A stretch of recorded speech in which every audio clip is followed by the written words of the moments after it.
En el marco del Congreso Internacional en Cultura de Paz y Perspectiva de Género, organizado por el Consejo para la Convivencia Escolar, nos acompaña la doctora Bienvenida Sánchez Alba, quien es doctora en Pedagogía y Ciencia de la Educación por la Universidad Complutense de Madrid y quien acaba de dictar la conferencia Pedagogía Sistémica en la Escuela.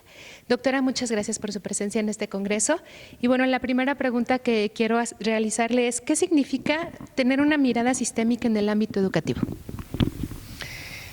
Significa incluir con la mirada, es decir, con la forma en que yo traduzco y miro el mundo, con la forma en que lo siento, incluir todos los actores que forman parte de la comunidad educativa, empezando, por supuestísimo, por las familias y los estudiantes tal y como son, tal y como es su origen, su identidad, su etnia, tal y como es su historia, tal y como son sus diversas capacidades, su diversidad funcional, incluir la realidad tal y como es. Eso significa tener una mirada sistémica. ¿Qué tiene que hacer entonces un docente para poder integrar no solo a los chicos, sino a estas familias que vienen a veces de comunidades rurales, de etnias, como usted decía?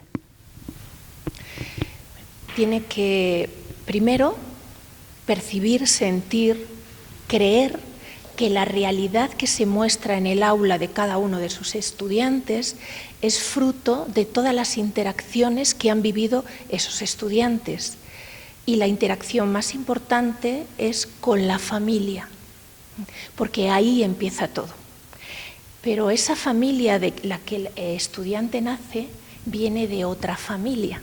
Bueno, los abuelos también forman parte del sistema. Es decir, hay una transgenealogía, hay unos antepasados que forman parte de esa historia familiar. También hay que mirar así e incluir esa historia. ¿Qué hacemos cuando los padres de familia no quieren interactuar, no quieren presentarse en la escuela, no quieren apoyar al docente?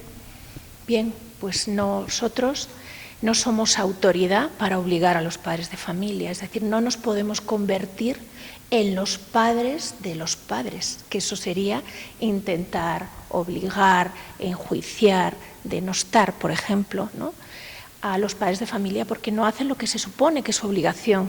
Pero los padres ahí tienen, a no ser que, por supuesto, conculquen la norma, algún tipo de normas que forman parte de las leyes educativas del país, y ahí sí tendría el maestro que ponerlo en conocimiento. Pero por lo demás, pues únicamente darles un lugar en el corazón e intentar empatizar con esos padres para sentir y valorar por qué razones hacen que quizá esos padres no puedan ir a la escuela y no puedan participar en la escuela. Quizá son padres que nunca han estado en la escuela y no saben lo que es la cultura escolar y no saben cómo gestionar ni comunicarse con ella. Quizá son padres que vienen de una extracción social muy baja y tienen que trabajar muchas horas y de lo que menos tienen tiempo y energía es de ir a la escuela. Ya a veces en estos casos hacen bastante, porque a lo mejor ellos no han podido incluso ir a la escuela o han ido mínimamente a la escuela, en procurar que solo con depositar y confiar a sus hijos en esa escuela, en ese sistema educativo, puedan tener una mejor vida para que la que han tenido ellos. Esto estoy hablando, por ejemplo, de un caso de extracción social, pues familias con conflicto, con problemas de exclusión o problemas de exclusión, riesgo, perdón, de exclusión social o incluso exclusión social. También puede haber familias que no siendo de extracción baja, de una economía media o alta, no tengan quizá más interés. En cualquier caso, el maestro, su lugar de acción es de puertas para dentro de la escuela. Ahí yo puedo trabajar. Si las familias no quieren venir, si se trata de algo obligatorio, tengo que ponerlo en conocimiento de la dirección y la dirección tendrá que dar el paso siguiente según la norma. Pero nada más, no puedo hacer más, ni meterme a juzgar, ni cargar con el peso de esa situación familiar. No me corresponde.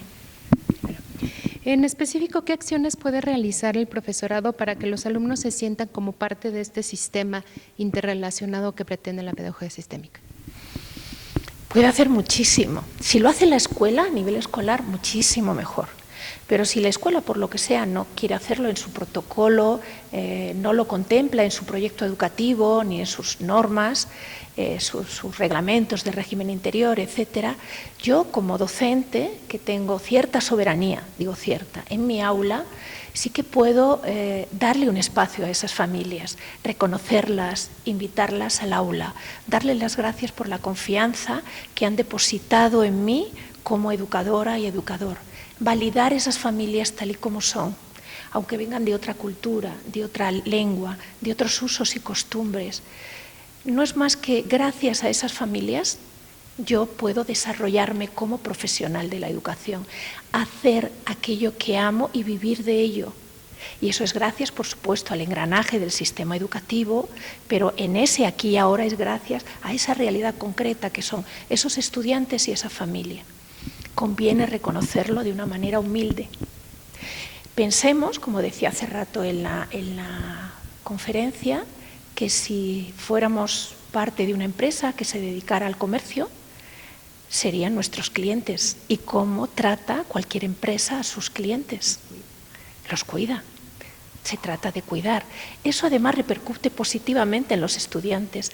Si sienten que su maestra, su maestro, permita a los estudiantes, a sus familias que lleguen al aula, les agradece, les reconoce, el estudiante siente confianza con ese maestro, porque el estudiante forma parte de la familia. Ese es su sistema de origen y su sistema de pertenencia, no la escuela.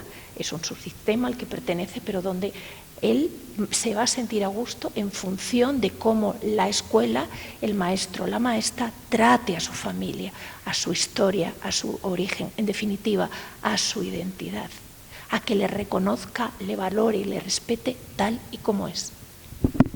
Por último, doctora, nos llamó mucho la atención el ejercicio que hizo con algunos de los docentes que vinieron el día de hoy a este congreso y nos gustaría que nos hablara de este protocolo de inclusión de las familias en el aula, pero cómo también lo transformamos a que sea en el colectivo docente, cómo los docentes se pueden sentir también esa parte de la gratitud, del agradecimiento.